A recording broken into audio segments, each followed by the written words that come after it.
पल पल बदलती इस जिंदगी में मुस्कुराना है और गमों को अपने से दूर करते हुए आगे बढ़ना है, क्योंकि जीना इसी का नाम है। और आज इस कार्यक्रम में आपके साथ है ये आपका दोस्त तरुण। रेडियो सावन पर आज इसकी पहली कड़ी प्रसारित हो रही है और ये खुशी की बात है। और आज एक और खुशी की बात है, आज सभी मना रहे हैं प्रकाश का पर्व दीपावली। दीपावली की दी कुछ इस तरह से रोशन करे कि इसकी लौ फिजा में घुल के प्रेम की बौछार करे। आप सभी को दीपावली की अनंत शुभकामनाएं। ये पर्व है खुशियों का, ये पर्व है रोशनी का। आइए हम सब मिलकर एक ऐसा दिया जलाएं जिसकी रोशनी वहां तक पहुंचे जहां अंधेरा है। हम सब जब मिलकर दीपावली का पर्व मनाते हैं, चाहे वो बड़े हो या छोटे छोटे बच्चे हो, तब इस त्योहार की रौनक और बढ़ जाती है। तो देखिए, परिवार में कोई ऐसा भी है जो आपसे रूठा हुआ है, तो उसे अपनी प्यार की रोशनी से रोशन कीजिए, क्योंकि जीना इसी का नाम है। और इसके अलावा कभी कोई हमारा अपना मिलता है ना, और कोई ऐसा भी मिलता है जो बेहद करीब नहीं, लेकिन जब उसके साथ मुस्कुराहट का आदान प्रदान किया जाता है ना, तब सबसे ज्यादा खुशी मिलती है। और जीना इसी का नाम है। तरुण के साथ सितंबर 2016 की बात है। श्रेया अपने घर यानी पुणे से बस में कर्नाटक जा रही थी। उन्हें वहां के मणिपाल संस्थान जाना था। पढ़ाई के लिए वो अपने सपनों को एक नई उड़ान देना चाहती थी। वो एक ऐसा इंद्रधनुष बनाना चाहती थी जिसमें उनकी खुशियों के 7 रंग हो। पढ़ लिख कर वो कुछ बनना चाहती थी। बड़ों का सम्मान करना, स्नेह, आदर और भी बहुत कुछ उनके सपनों में था। कर्नाटक जाते समय बस की खिड़की से झांकती खूबसूरत वादियां, पेड़ पौधे, जंगल, झरने सचमुच बहुत खूबसूरत लग रहे थे। श्रेया बस में जाते जाते मन में अपने सपनों को बुन रही थी। वहां एक खुशनुमा मौसम था। हवा के माध्यम से आती वादियों की खुशबू मन को और भी खुशी दे रही थी। और यूं ही श्रेया कुछ गा रही थी। आप सुन रहे हैं जीना इसी का नाम है, तरुण के साथ। कहानी चल रही थी श्रेया की, जो कर्नाटक से मणिपाल संस्थान जा रही थी बस के द्वारा। बस के द्वारा कारवां धीरे धीरे आगे बढ़ रहा था, लेकिन होनी को ये मंजूर न था।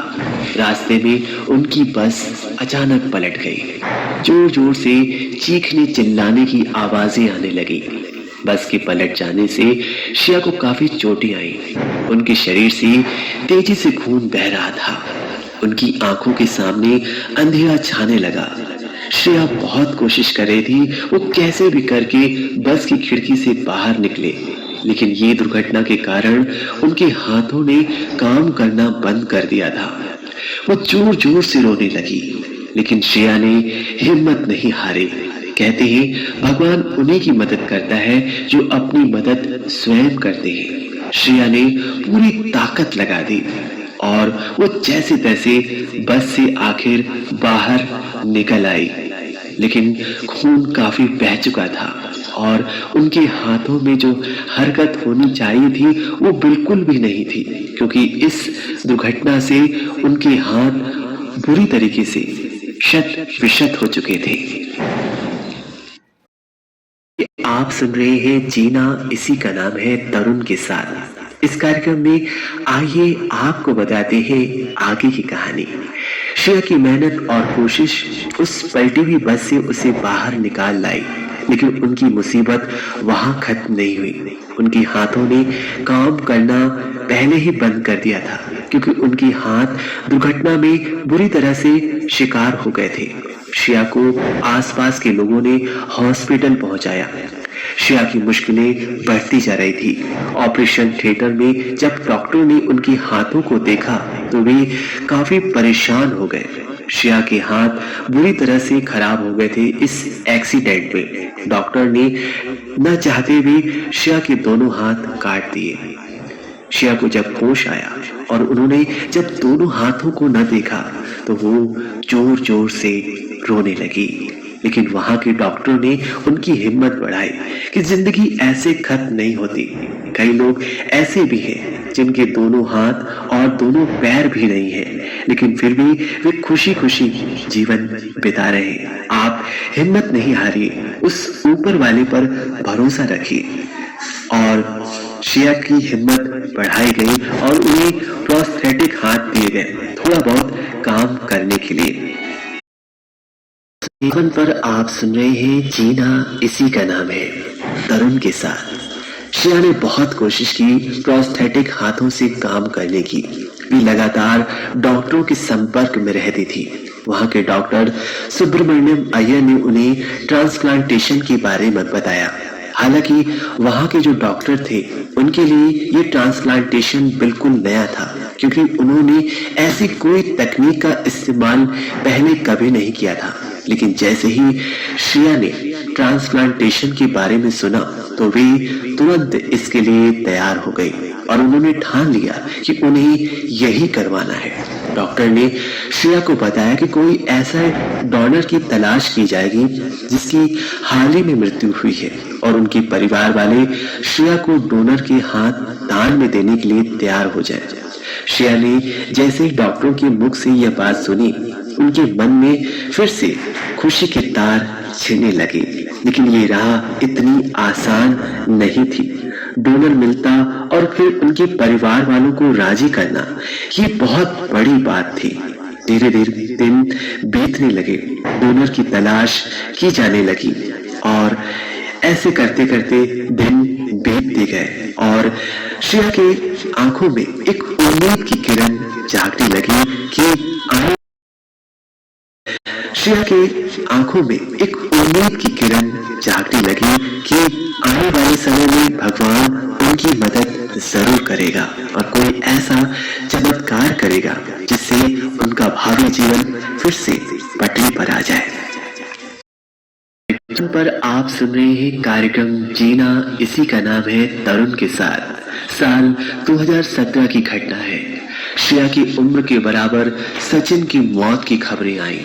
शिया के परिवार वालों ने सचिन के परिवार से सचिन के हाथ दान में देने के लिए आग्रह किया, लेकिन गमे के इस माहौल में सचिन के परिवार वाले काफी दुखी थे, व्यथित थे, क्योंकि इतना बड़ा दुख का पहाड़ उनके सामने टूट पड़ा था। उनका सचिन इस दुनिया से चला गया था और ऐसे में किसी को उनके हाथ देने के लिए बातें सोचना बहुत मुश्किल खड़ी थी। लेकिन इतने दुख भरे माहौल में उन्होंने सोचा कि सचिन तो इस दुनिया से चले गए हैं, लेकिन उनके जाने के बाद यदि सचिन के द्वारा किसी का भला हो जाए तो ये बहुत बड़ी बात है। वे सचिन के हाथ श्रेया को देने के लिए तैयार हो गए। डॉक्टर ने सचिन के हाथ श्रेया को लगाने के लिए तैयारियां करना शुरू कर दिया, लेकिन ऐसा पहले कभी नहीं हुआ था। किसी डोनर के हाथ किसी अन्य पर्सन को लगाए जाना ये बहुत बड़ी बात थी और ये एशिया का पहला हाथों को प्रत्यापित करने का ऑपरेशन था। ऑपरेशन किया गया, सचिन के हाथ श्रेया को लगाए गए। ऑपरेशन सक्सेसफुल हुआ। पूरी एशिया में खुशी की लहर दौड़ गई। ऐसे भी कोई हो सकता है कि किसी डोनर के हाथ किसी को लगाए गए और ऐसा हुआ, और जब श्रेया को ये हाथ लगाए गए तो श्रेया की खुशी का तो ठिकाना ही नहीं रहा।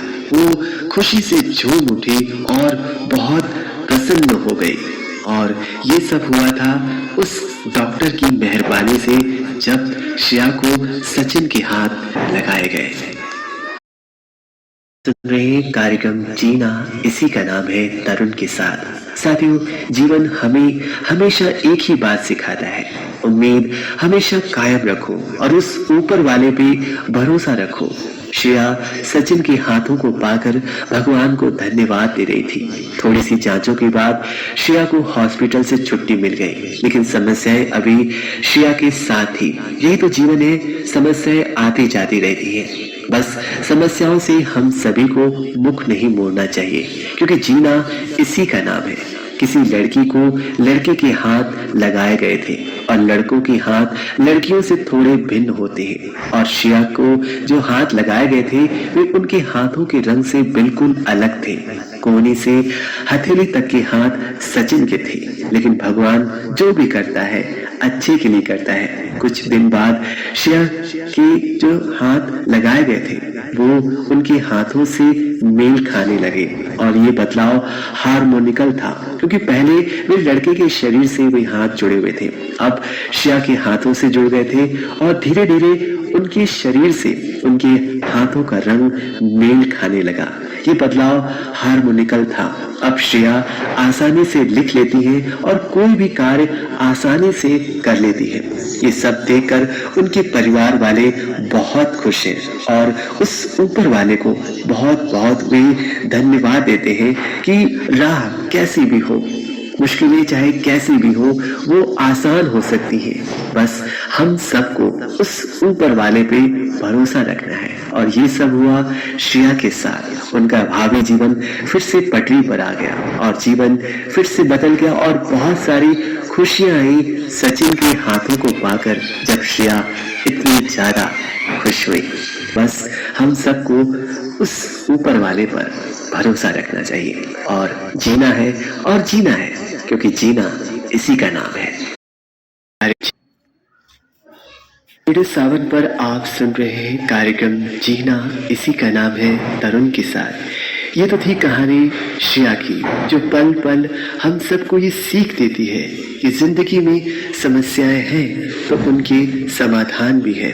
और हम सबको इस कहानी से यही प्रेरणा मिलती है कि हम सबको उस ऊपर वाले पे विश्वास रखना है, उम्मीद कायम रखनी है और हमेशा सकारात्मक सोच के साथ आगे बढ़ते रहना है। तभी हमारे जीवन आसान बनेगा और राह आसान बनेगी। आज का ये कार्यक्रम आपको कैसा लगा? अपने फीडबैक के माध्यम से हमें जरूर बताइएगा। इसी के साथ तरुण को दीजिए विदा। नमस्कार।